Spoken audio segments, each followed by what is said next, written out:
کیا حال ہے دوستو؟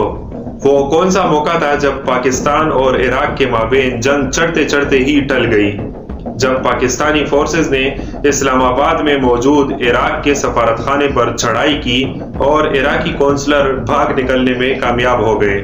یہی نہیں بلکہ پاکستان نے عراق سے اپنا سفیر بھی واپس بلا لیا۔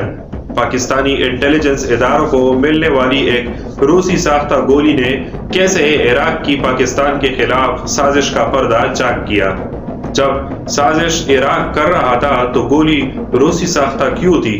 آخر عراق کیوں اور کیا سازش کر رہا تھا؟ میں ہوں ارشد خان آستق اور آج یہی سب باتیں ہم اس ویڈیو میں ڈسکس کرنے جا رہے ہیں۔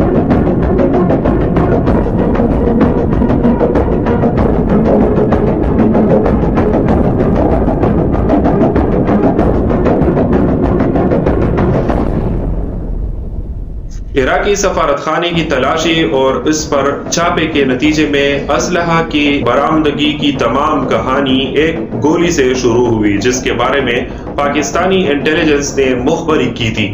یہ گولی کراچی میں ایک کریٹ سے گری تھی۔ یہ اسلام آباد میں عراقی سفارت خانے کا سامان تھا جسے منتقل کرتے ہوئے ایک کریٹ میں سے گولی نیچے گری تھی۔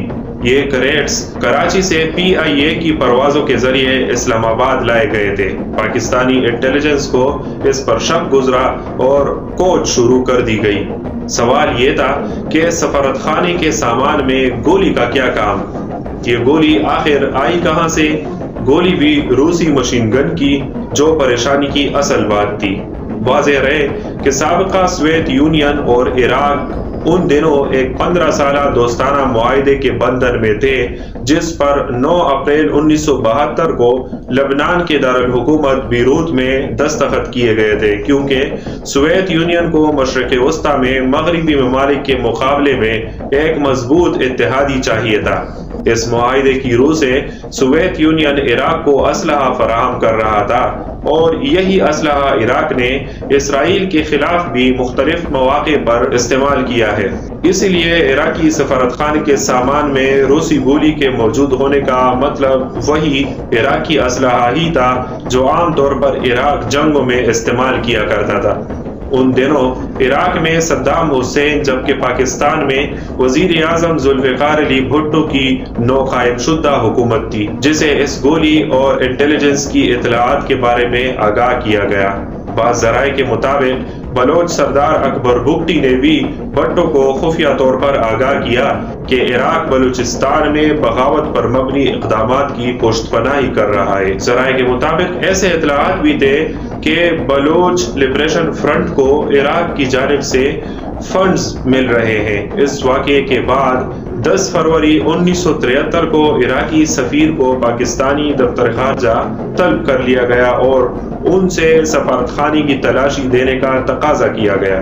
اس موقع پر پاکستانی حکومت کے جاری کردہ بیان میں بتایا گیا کہ عراقی سفیر نے کہا کہ بڑے کریٹس میں کتابیں سفارت خانے لائی گئی ہیں اور وہ اپنی حکومت کی منظوری کے بغیر پولیس کو عمارت میں داخل ہونے کی اجازت نہیں دے سکتے۔ جواب میں سفیر کو مطلع کیا گیا کہ کوئی بھی حکومت اپنی سرزمین پر ایسی سرگرمیوں کی اجازت نہیں دے سکتی جو اس کی سالمیت اور سلامتی کے لیے تباہ ہو۔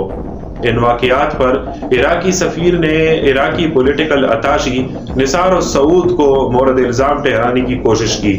پاکستانی حکومت کے بیان کے مطابق سفیر کو آگاہ کیا گیا کہ پاکستان کی حکومت عراقی حکومت کی منظوری کا انتظار نہیں کر سکتی۔ آپریشن کا آغاز 1973 کو 9 اور 10 فروری کی درمیانی رات کو 12 بجے ہی SSG کمانڈوز، آرمی رینجرز اور اسلام آباد پولیس نے کیا تھا، تاہم باقاعدہ طور پر 10 فروری کی صبح 10:30 بجے پاکستانی وزارت خارجہ کے ڈائریکٹر جنرل انڈر ارسٹ عراقی سفیر کے ہمراہ عراق کے سفارت خانے کی عمارت میں داخل ہوئے۔ یہ بہت ہی رسکی آپریشن تھا اور اسے کم سے کم وقت میں ہی نمٹانا اس لیے ضروری تھا کہ تھوڑی سی بھی مس ہینڈلنگ سے دونوں ممالک کے درمیان باقاعدہ جنگ چڑھ سکتی تھی۔ جب سفارت خانے کی تلاشی شروع ہوئی تو بڑی تعداد میں اسلحے سے بڑے کریٹس ملے۔ یہ کریٹ سفارت خانے کے عملے کے سامنے کھولے گئے۔ سیاسی کونسلر نثار السعود کی رہائش گاہ سے بڑی مقدار میں اسلحہ برآمد ہوا، لیکن نثار السعود پراسرار طور پر منظر سے غائب ہو چکے تھے۔ پولیس کو شام تک جاری رہنے والی اس تلاشی میں سفارت خانے کے دیگر حصوں سے بھی اسلحہ ملا، جن میں 300 سب مشین گنز، 3000 گولیاں اور کمیونیکیشن آلات تھے۔ ان کریٹس پر عراقی وزارت خارجہ اور عراقی ایئر لائنز کے نشانات تھے۔ بعض ذرائع کے مطابق بڑی مقدار میں رقم بھی برآمد ہوئی۔ حکومت پاکستان کے سرکاری بیان میں کہا گیا کہ پاکستانی حکومت کو اس اسلحہ کی برآمدگی پر بہت دھچکا لگا ہے۔ ایک مسلمان ملک کی حکومت ان داخلی اور بیرونی ملک عناصر کی ساز باز سے سازش میں ملوث ہوئی ہے جو پاکستان کے امن کو سبوتاژ کرنا چاہتے ہیں۔ جن ڈبوں سے اسلحہ اور گولیاں برآمد ہوئی تھی ان پر نثار السعود کا نام کنندہ تھا۔ نثار السعود پاکستان میں عراق کے سیاسی کونسلر تھے۔ حکومت پاکستان میں کسی کو بھی علم نہیں تھا کہ نثار السعود کو آخر زمین نگل گئی یا آسمان کھا گیا۔ وہ پراسرار طور پر غائب ہو چکے تھے۔ پاکستانی حکومت نے اعلان کیا کہ نثار السعود ہی وہ مرکزی کردار ہے جو کہ اس ذخیرے کے پس پردہ تمام کارروائی کے ذمہ دار ہے۔ اسلحہ برآمد ہونے کے بعد نثار السعود کی تلاشی کے لیے ہر جگہ چھان ماری گئی، لیکن ان کا کچھ اتا پتہ نہ مل سکا۔ سفارت خانے کے چپے چپے کی تلاشی لی گئی، ان کے دفتر اور گھر کو کھنگالا گیا۔ نثار السعود کے اہل خانہ میں ان کی اہلیہ اور 2 بیٹیاں شامل تھیں، جنہیں بعد میں حفاظتی نقطۂ نگاہ سے دوبارہ سفارت خانے کی عمارت پہنچا دیا گیا۔ عراقی سفارت خانے کی عمارت سے بھاری اسلحہ و بارود پکڑے جانے پر عراق کے سفیر نے ذمہ داری لینے سے صاف انکار کر دیا اور سارا ملبہ نثار السعود کے سر ڈال دیا۔ اس موقع پر پاکستانی دفتر خارجہ کے ترجمان کا موقف تھا کہ یہ خارج از امکان نہیں کہ نثار السعود عراق واپس چلے گئے ہوں، کیونکہ اس کے پاس سفارتی پاسپورٹ ہے اور یہ بھی ممکن ہے کہ وہ عام سفری ذرائع سے عراق لوٹ گئے ہوں۔ اخباری خبروں میں بتایا گیا کہ نثار السعود کی رہائش گاہ سے برآمد ہونے والے اسلحے میں مشین گن، گولیاں اور کمیونیکیشن کا سامان شامل ہے۔ اسلام آباد پولیس کے ہمراہ پاکستان رینجرز نے روسی ساخت کا اسلحہ بھاری مقدار میں برآمد کیا تھا، جس میں مشین گنز کے علاوہ بم اور کمیونیکیشن کا وہ ساز و سامان تھا جو گوریلا جنگوں میں کام آتا ہے۔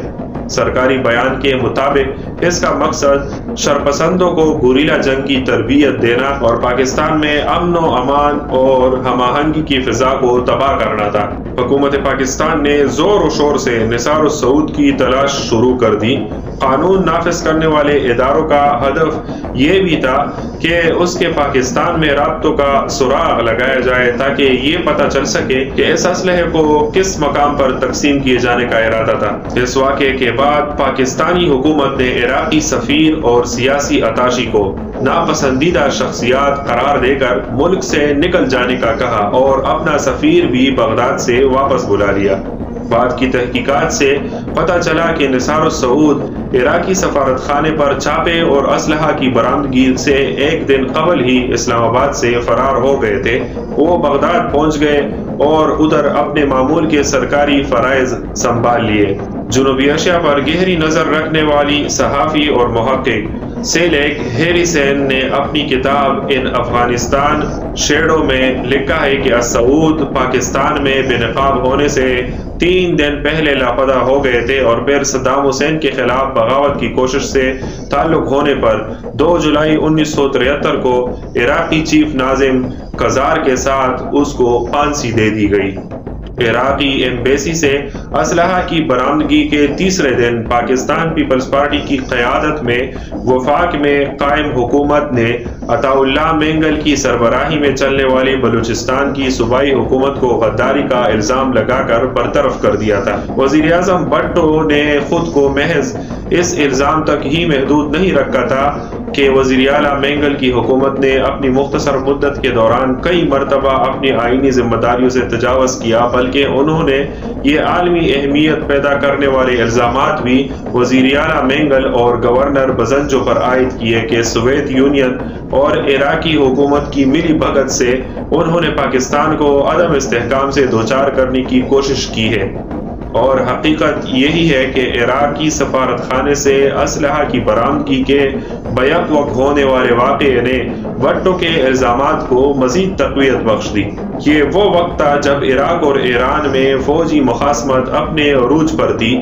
دونوں ممالک کی انٹیلیجنس ایک دوسرے کے ملک میں باغیانہ رجحانات کو پروان چڑھانے میں مصروف عمل تھی۔ عراقی انٹیلیجنس ایرانی بلوچستان میں بلوچ باغیوں کی مدد کر رہی تھی، جبکہ ایرانی انٹیلیجنس عراقی کردستان میں باغیوں کو اکسانے پر کاربند تھی۔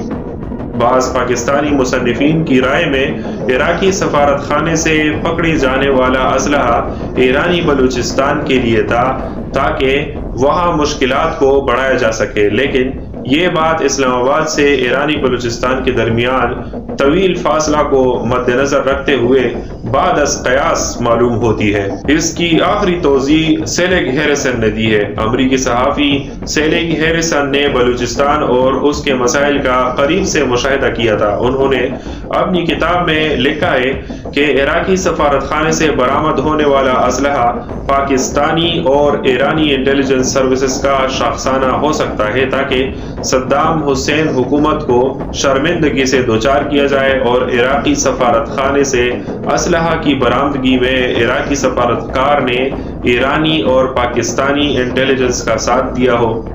سیلیگ ہیریسن اپنی کتاب میں لکھتی ہیں کہ پاکستان میں حکومت مخالف صحافی جو بغداد میں فوجی بغاوت کی کوشش کو ایرانی انٹیلیجنس ایجنسی ساواک سے جوڑتے ہیں، کہتے ہیں کہ سعود نے ایرانی اور پاکستانی ایجنٹس کے اشتراک عمل سے اسلام آباد میں اسلحہ کی برآمدگی کا انتظام کیا تھا، مگر سوال یہ ہے کہ عراقی سیاسی اتاشی نثار السعود ایرانی اور پاکستانی انٹیلیجنس کے اشتراک عمل سے کام کر رہے تھے تو یہ سرگرمیاں عراق کی انٹیلیجنس سے کیسے پوشیدہ رہ سکتی تھی؟ خاص طور پر سفارت خانے سے اسلحہ کی برآمدگی کے بعد۔ مگر ایک چیز تو واضح ہے، سازشوں کی ایک دوسرے کو زیر کرنے کی تہ در تہ چالوں اور انٹیلیجنس کے کیل کے اس جال کے بارے میں شاید ہی حتمی حقائق کا کبھی پتہ چلے گا، کیونکہ اس میں شامل وہ تینوں ممالک عراق، ایران اور پاکستان شاید کبھی بھی سرکاری دستاویزات کو سامنے نہیں لائیں گے اور ممکنہ طور پر سچائی دن کے اجالے سے مخفی ہی رہے گی۔ ایک اور دلچسپ بات اس واقعے سے متعلق آپ کو بتاتے جائیں کہ اس واقعے کے بعد پاکستان نے ایران عراق جنگ میں عراق سے ناراضگی کا اظہار کرنے کے لیے کسی حد تک ایران کا ساتھ دیا۔ اگر آپ کو پاک چین تعلقات کے اس تاریک باب کے بارے میں جاننا ہے کہ جب پاکستان نے چین پر حملہ تک کرنے کی دھمکی دی تھی، اور آپ یہ بھی جاننا چاہتے ہیں کہ پاکستان میں مارشاء اللہ کی راہ ہموار کرنے کی ذمہ دار فوج ہے یا سیاستدان، اور وہ کون غیر مسلم جج تھے جو پاکستان کی حقیقی آزادی کے لیے ڈٹ گئے، جبکہ 4 مسلمان ججز بشمول اس وقت کے چیف جسٹس کے ان کے مواقف کے خلاف تھے، تو ان سب پر ویڈیوز اور ان سمیت دیگر دلچسپ ویڈیوز کے لنکس ڈسکرپشن میں موجود ہے، اور یہ ویڈیوز چینل پر پڑی ہے، ضرور دیکھ لیجئے گا۔ پاکستان اور دنیا بھر سے متعلق دلچسپ موضوعات پر مبنی ویڈیوز کے لیے ہمارے ساتھ جڑے رہیے، اور اگر اس ویڈیو نے آپ کی معلومات میں اضافہ کیا ہو تو اس چینل کو ضرور سبسکرائب کر کے بیل کا آئیکن دبائیں، لائک، کمنٹ اور شیئر بھی ضرور کیجئے تاکہ ہماری حوصلہ افزائی ہو اور ہم آپ کی پسند کا کانٹینٹ آپ کو فراہم